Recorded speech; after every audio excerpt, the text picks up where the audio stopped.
Hey everybody, thanks for being here. This week we're in Northern California on the Feather River, trolling for springtime striped bass. Brought to you by Corning Ford, Pro-Cure, Clackercraft, Yakima Bait, P-Line, Max Lure, Fishfield, Brad's Fishing, TrollingFlies.com, Ollie's Charters, Fishhawk Electronics, and Fishing Products. Now, if you want to learn how to catch more fish, stay tuned. I'm Justin Wolf, and this is Angler West Television. We've launched in early afternoon running upstream from Colusa. The spring runoff has the water stained. Perfect conditions for trolling lures for striped bass. Let's go 60 spike, 40 on the front, 60-40. We're running P-line, Predator, Minnows today, Chartreuse, Redhead. What we're going to do is cover a lot of water, and we're going to troll these back eddies back here. See where they're living. Trolling chocolate milk in the Sacramento River. P-line are deadly this time of year. I love it when the water's like this for these lures. It's unbelievable. So what happens is they get real bright color and they got a tight vibration, and them things come by there in that dark water, and those stripers cannot resist them. We were 2-3 at a time, so we should be getting some doubles today and whatnot, but you gotta find them. They moved from yesterday. We were getting them below the bridge at Colusa. Today we're going to go up above it. The fish are definitely moving up. Dude, stop, spike, come up and over, up and over. Hey, nice. Quit reeling right there. And what some that people do, guys, when they get them up close, a lot of people keep pulling. And what happens, the lure will fly out, hit you in the face. If you got them hooked good, they ain't going nowhere. Okay. And if you're up here fishing where we fish up here, there's so many stripers, you ain't got to worry about losing them in that. If we don't hook 25, 30 a day, we got a problem. Instead of putting them in the net and ruining your lures and everything, you just nice and easy up and over. We'll put the little tool on it. Grab a pair of pliers real quick. Here we go. P-line, this is the color, guys. It's always been for years and years this color right here, but P-line has mastered their lures. The action on them is unreal. I mean, that's a perfect eating fish, so we'll eat it. And we'll go right back through. We had two. The other one was big, and what happens is you'll catch the little males, and then sooner or later you'll go through and someone will whop a big hen. So we're going to get some big fish today, I think. It's early in the year, but there's starting to be some bigger fish showing up. Beautiful fish, perfect eater. You got to have a couple things if you're trolling. Don't use a net, but use a boga grip for safety and long pliers. Those two things is huge. So let's go get another one, guys. All right, guys, go ahead. Go 60-40 for here. We're doing 60-40 because we're in 12 feet or less water. So 60 in the back rods, 40 in the front rods. That way they don't get tangled.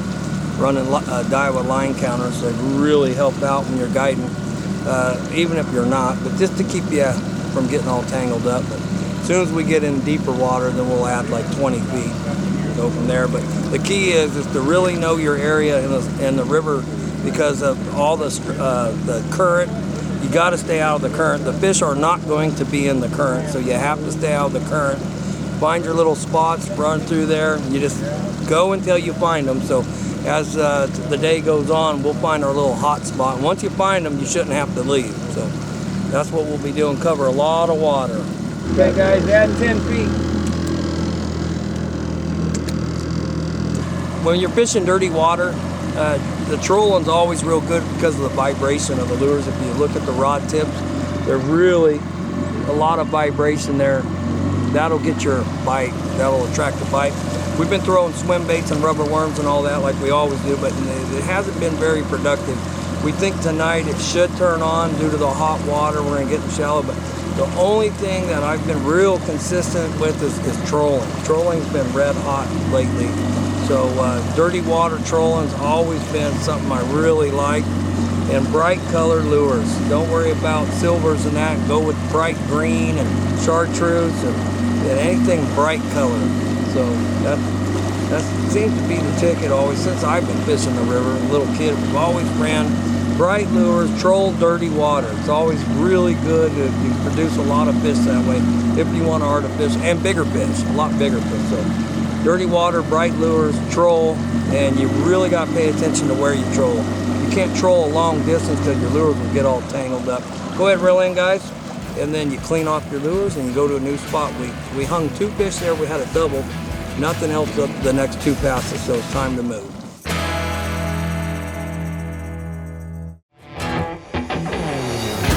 Welcome back to the Sacramento River. I'm Justin Wolf. We're hunting spring run striped bass with guide Raith Heryford, who has his crew for the day trolling P-line predator minnows, looking for limits of eaters and possibly big fish. Big fish hole here. It's a 45-pounder hole. It's known for big fish. It's always produces lots of fish, but there's a big deep hole in here, and whenever you're going to catch big striper, you got to have some deep water around. Lots of shallow water, but you got to have a deep hole for those big guys to live in. They like the deep water, and then they'll come out and feed in the shallows. The water temp got hot in the last couple days. We finally got some warm weather, so we expect a good swim bait worm bite later on this afternoon. That should be good, but the trolling, we'll just keep trolling now until the sun drops down behind the trees, and then we'll get into casting. But that water temp always helps with stripers. We want it, you know, around 60 degrees. So get it around 60, you're gonna should have some wide open striper fish in springtime. So it's the first time the water's really gotten warm. So we're expecting good things for the evening, that's for sure. So it's about time. We about froze to death the other day. We had hail, rain, snow, a little bit of everything. So we got warm weather today. Reason why we're fishing Colusa up, because the river changes at the state park in Colusa, so it goes from real steep banks below it to flat. The river flattens out and it gets real wide, so there's a lot of shallow water up here. So when the water's high this time of year, you got to concentrate on shallow water. So you can find shallow, calm water. It really flattens the river out instead of being real narrow and steep banks, and that is, so it flattens out. You have a lot of shallow water up here. As you can see over here, the sandbar. There'll be gravel bars and all that. This is real good tonight for casting. And then when the sun's up high like it is now and the water's getting warm, we're going to troll. So we'll troll, and then this evening we'll cast on the shallow sand. So it's real important to get up and find shallow water. Now there's some shallow water down below, of course, but we're going to be looking for shallow water later on for our casting. And then right now we'll be fishing the deeper pockets until the sun goes down. Ooh, you got bit, huh? He just got bit. We got a really shallow gravel bar right out in the middle. Most people don't know about it. One of my guides found it a few years back. It was stuck on here for 12 hours. But what we're doing is we're going to work the on top of it, then we'll work the edge of it, and we're trying to see if these fish are laying out here on top of this gravel. It was 18 feet when we came across, 15 along the bank. It's only 10 feet out here. So we're going to see if there's something laying on top of this gravel bar. Got nothing here. And this is what you do, guys. You can't stop. You got to go, go, go. And then once you find them, you got them. It's just, that's lure fishing. Everybody gives up. They see a few people catching them on bait and that, but lure fishing, you have to run and gun. And then once you find them, you just sit on them. So this is how you find, I call it the eye of the storm. You find the main wad. So as the guys are sitting downriver and these fish are moving up, somewhere upriver, there's going to be a big wad of them sitting there, and that's what we're looking for. You know, we'll scratch and claw, get a fish here or there. Once you find them, you won't have to move. You just sit on them, catch all you want. Oh, fish on, fish on. You see that bite? Whoa! Man. That's one of the best bites I've ever had, I think. That's the thing about the lure. You get it. They hit hard. Yeah. That was okay, easy, because your rod tips get high when it gets close. We don't want the lure flying out and getting somebody. What happens is he takes off and then the lure. Yeah. Real important. People don't want a high stick. Keep it low. There you go, right there. I like to hold my rod in one spot and just reel as he lets you. Okay. Let the rod do all the work. Beautiful. Well, listen.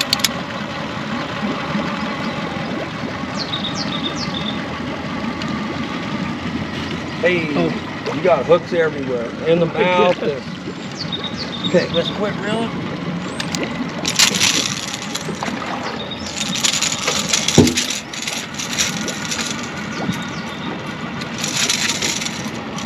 This little tool, it makes it nice, guys. If you have the little tool. That way you can stay away from the hooks. You don't want to get hooked. They will get you. Look at that. These fish are fresh out of the ocean, so they're eating really good. They're coming in out of the delta and whatnot, the salt and that. We do have them year round, but the water's cold. When the water's cold like this and the fish are, you know, just coming in the system, really good. They're just prime eating. They're very good eating year round, but these ones are a little extra special. So you get them 5-pound fish, they're perfect eaters. But yep, they're springtime is the best time to eat these bass. We're gonna the anchovy, sardine, and threadfin shad. Bloody tuna guy was telling me it was working real good the other night, but we'll tip the wormtails with just a little bit right there. It's the super gel. Better have it. Anybody that casts a lot, throws a lot of swim baits and rubber worms, they know this stuff works, so you gotta have it. We've got more fishing to do, but first, here's your fish field tackle connection. When trolling for stripers, scent makes a really big difference, and Fishfield's got a great selection of Pro-Cure Super Gels ready to put on those lures to catch more fish. Just go to fishfield.com and see the complete selection, either 2-ounce bottles or the 8-ounce guide size, and you're gonna catch more fish.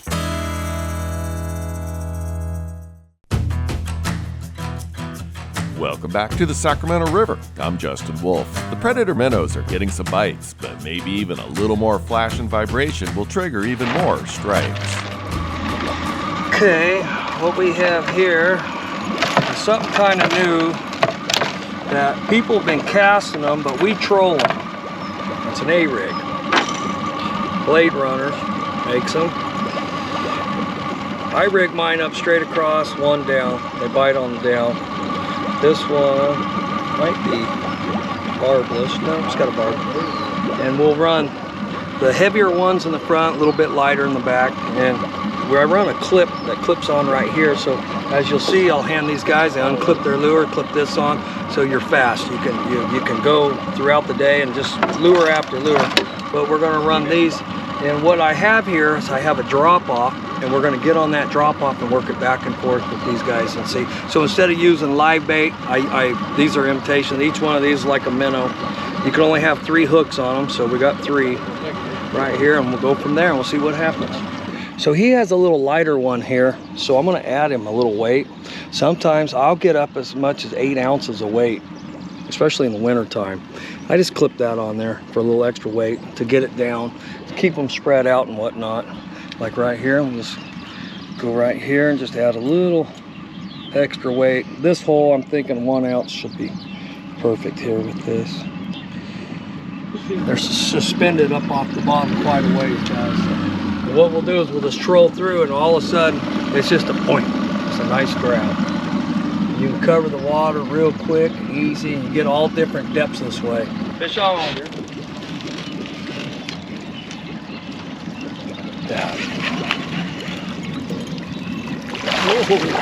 Right here. Now this is the nice thing about this, guys. Thanks, bud. Instead of having a net, you just reach down and we'll grab the wire and lift him up out of here. Want to reel up a little? You're good. Yep. One more crank right there. See that? And he just choked it. So we'll grab the wire. Ooh, nice one. Look at that, down the throat. That took about literally 2 minutes, 1 minute. It took longer to put the A-rigs on, but I mean, if you look down his throat, we got blood. It's a little bigger than I want to keep, but hopefully it's a male. Yeah, it's a male, so. That's how we do it, guys. I mean, it's that simple. So this is just a different way of catching the stripers without having live bait. When you're using these A-rigs and you're trolling them, you got to troll downstream with the current. And it's real bad because you get snagged. The whole boat will get snagged. But if you know where you're at, if you go upstream, you have to go so slow that the fish, they don't bite it as well. It drags it up to the top. So we crawled up real slow upstream. Now we're going to turn into the current. We'll drop them down. You'll be able to hit bottom easy and troll them 10 times more effective going downstream than upstream. So we're going to spin around, get lined up, and we're going to troll right through that hole up the wall this time instead of coming into it. The feather's crystal clear, beautiful water, full to the top with the pristine, clean lake water, and there's no fish in it. And everybody's scratching their heads. All we can figure, it's too cold. And very few fish have been caught out of it this year compared to what it should be. So everybody's over here in the Sac, but you know, the water temp is about 4 or 5 degrees cooler on the feather. So last year with these A-rigs, we were trolling them downstream because it's all sand in the feather. It's relatively clean if you get in them runways, but there's nothing over there this year. So we're just, it's a matter of time. It'll kick off, but right now it's you know, it's very late on the feather. So this week it should get going.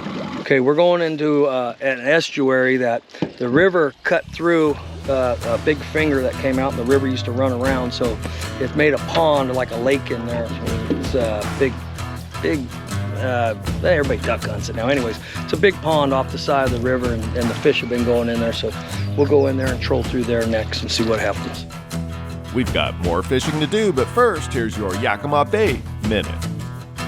Hooked up on the flatfish here. Anybody that says you don't think little hooks can catch a big fish, look at that. So that's pretty small, but that thing just ate it. So we got a little calmer, water's nicer down here, sun's out, big fish are biting. I'm gonna go ahead and regoop this one up a little bit here. Some Pro-Cure. This one's Garlic Plus, so sometimes that works.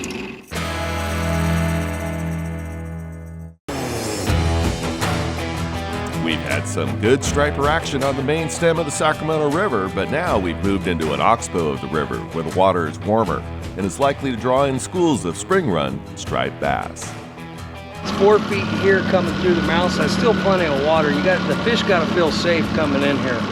As you watch the graph, it'll drop down and it get upwards of 30 feet deep back here, but this is all filling in, so I don't know how much longer, you know, with the high water coming, pushes all the silt in here and that. So, but the back part's always still pretty darn deep. It's getting deep now. You can see all the trees, just like what's growing on the bank, the trees are growing up out of there, so who knows how much longer we'll be able to fish this, but they're actually living in it, huh? That's water's actually deeper with fish inside the trees, the bushes.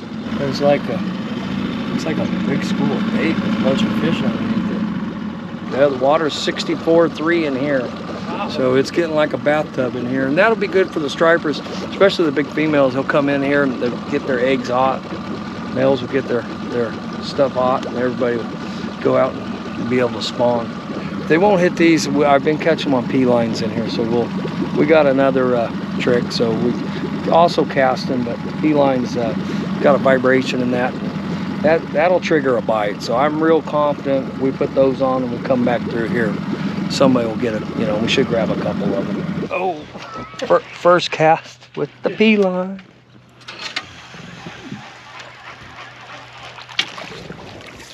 There it is. So we're gonna let this little guy go. So we just trolled through with all those A-rigs and that, and they didn't want to bite them. So lure fishing, you have to just adapt. So you see all those fish, so something's got to give. Let's see if we can get double.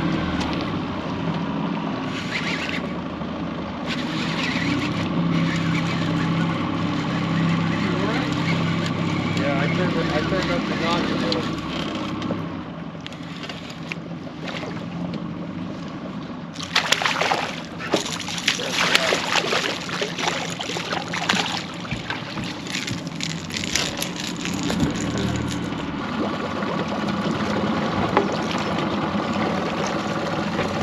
Can they quit reeling?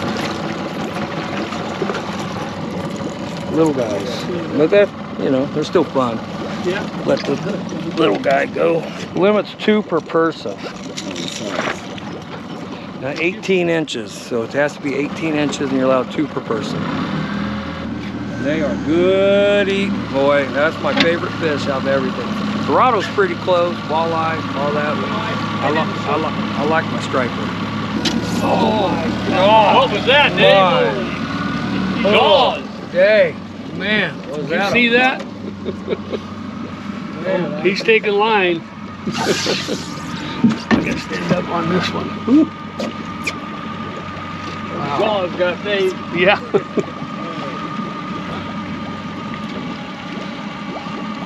Right here. Come on back. Take that, Ray. Drag's all right, Ray. got a Got 100 feet out there now. You guys go ahead and cast off the front if you want. There's a bunch of fish right here. Check my dragon feet, I think. Okay. Go ahead. Bite. Yeah, you're good. Okay, good. Rod tip low. Oh, that's right here. right. Yep, just right there. Now just realize he gives it to you. Spike, you know where your casting rod is. Oh. Well, we've got double. Double. Double.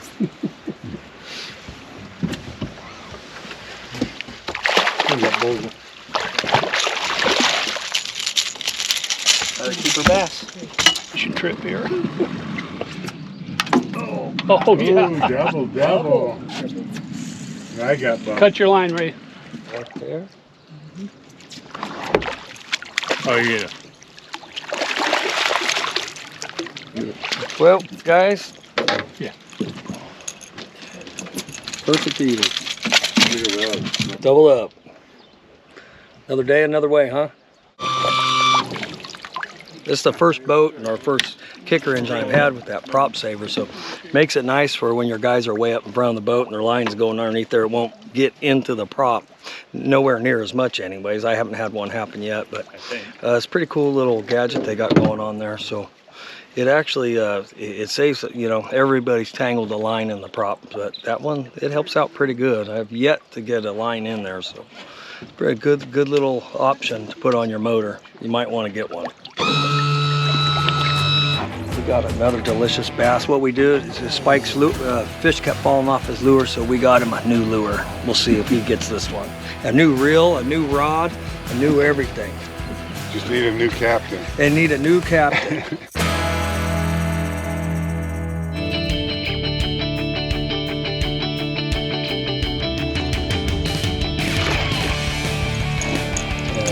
He caught a little bitty one. Hey, thanks for watching today's episode. Be sure to follow us on Facebook and Instagram, and subscribe to our YouTube channel where you'll find hundreds of past episodes and helpful videos that will help you catch more fish. And remember, without our sponsors, there is no show, so please thank them when you can. Now, get out there and do some great fishing.